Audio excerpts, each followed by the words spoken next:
يا أخي الكريم، عندما بدأت مشوار الحوثية، أو إحنا كانت المذهب زيدي، وكنا نعتبر علماء للمذهب الزيدي، الدكتور المرتضى المحطوري، مجد الدين المؤيدي، بدر الدين الحوثي، كنا نعتبرهم علماء كافة للمذهب الزيدي. وكنا نعرف بأن هؤلاء مراجع للزيدية، مجد الدين المؤيدي وبدر الدين الحوثي. فتفاجأنا أنه قيام أولاد بدر الدين الحوثي بهذه الحركات، بهذا الحرب، بهذه في البداية كنا نعتقد بأنه فعلا يعني أنهم بيضطهدوا علماء الزيدية أو فئة من الزيدية، بشكل أنه كان بدر الدين مرجع للزيدية. هل علمت أن مجد الدين المؤيدي رحمه الله اختلف معهم وحذر منهم؟ لم يصل لنا هذا الشيء. لم يصل. إذن لأن بحكم أن احنا كنا في صنعاء، أعتقد أن كان هذا الشيء موجود لديهم في صعدة. وبالنسبة لي أنا ما وصلت لي الفكرة بشكل عام عنهم، يعني لم أدرس أنا معهم من سابق، ولم يكن معي تواصل لديهم من سابق، إلا في خلال هذا العام فقط، يعني عن طريق أحد الأقارب في هذا العام فقط. أستاذ حسين تفضل. أخ عبد الله تفضل. الشيخ حمود عباس المؤيد أليس من كبار علماء الزيدية؟ نعم.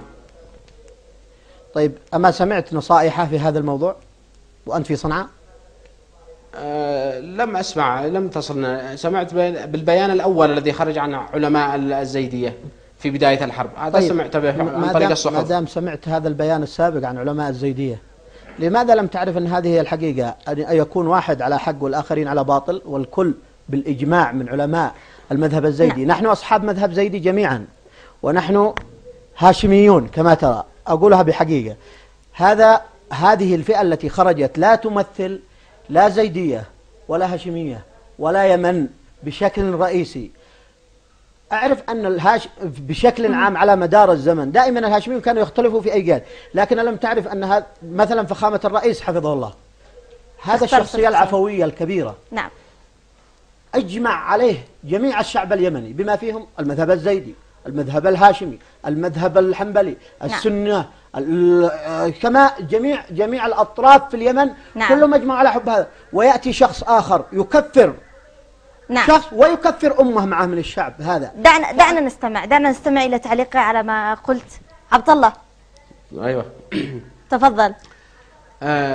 بالنسبة لي أنا لم أعلم بأنهم كفروا رئيس الجمهورية ولا كفروا ناس في داخل اليمن، ولكن الذي قتلوهم. لكن بدل أليس القتل أكبر؟ أنا شخصيا أنا بعض الآخر هم ممن يقولون عبر من أشخاص ينتمون لهم في الجو، يقولون هؤلاء ممن يقولون منافقين. هل تعلم يا أخي عبد الله أن ما كنت تنسخه من سيديهات وملازم هذه كانت تعبئ من ذهبوا إلى القتال؟ نعم. أستاذ حسين. يا أخ عبد الله تفضل. أنا أسألك سؤال مجرد. كنت تعمل سيديهات، وكنت تأخذ الملازم، وكنت تريد أن تذهب بها إلى عدة مناطق وتبذل نفسك في عدة أماكن في المحافظات. هل هذا السؤال ما سألت نفسك أنت هذا السؤال، لماذا أنا أقوم بهذا العمل؟ لا، كثير سألت أنا نفسي هذا السؤال، وكثير ما كنت أسأل يعني هل إيش دور الشعار هذا، الموت لأمريكا، الموت لإسرائيل، بحثت عن إجابة. إذا ما كان ماذا كانت الإجابة؟ بماذا رددت على نفسك؟ بالنسبة في هذا الوقت يعني رجعت إلى صوابي أنه لم نجد لا أمريكا ولا إسرائيل في هذا الوقت. طيب يا عبد الله، تفضل.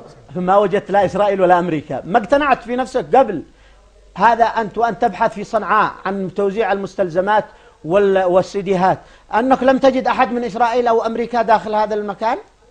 يا سيدي اسمح لي أن أوضح لك. أنا لا أريد أن أسألك عبد الله سؤال بس. لماذا أنت ما دام أنتم لم تجد لا إسرائيلي ولا أمريكي داخل هذه المدينة أو أي مدينة في اليمن، لماذا لم تقول لأصحابك يا شباب لا تصدقوا لا إسرائيلي ولا أمريكي تواجدونها؟ دعنا نسمع منه. عبد الله. تفضلي.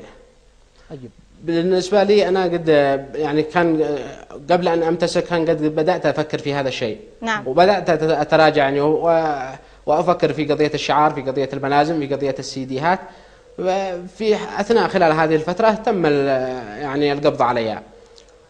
ومع ذلك يعني ننصح الشباب بعدم هذا ما نريد منك أن توجه إذا نريد السؤال وتدعو نصيحة الشباب. نصيحة منك للجميع، ماذا تقول؟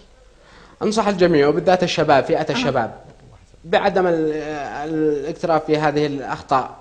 قد أخطأ كثيرين لكن ما يدخلوا في هذا الشيء بشكل غلط. ما يتم الشيء إلا عند استشارة آبائهم، الرجوع إلى العلماء،